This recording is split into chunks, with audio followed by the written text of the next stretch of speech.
ইচ্ছে করে জানতে আমি জিন্দা নাকি লাশ, দু চোখের অন্য নামটি সুদূরে প্রবাস। আমি এক টাকার এক মেশিন, আমি এক টাকার এক মেশিন।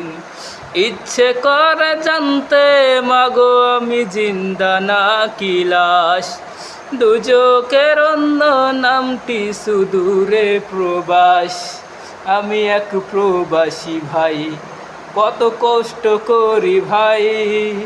পাড়া পড়শি বলে নাকি থাকি কত সুখে, এ না প্রবাস জীবন কার না ভালো লাগে। হায় রে প্রবাস, আমাদের খুব কষ্ট প্রবাসে গেন। এই তো এখন কাজ ছেড়লাম, 2টো দিয়ে উঠেছিলাম কাজে, এখন রাত 7টা বাজতে চললো, এখন কাজ ছেড়লাম। কত কষ্ট।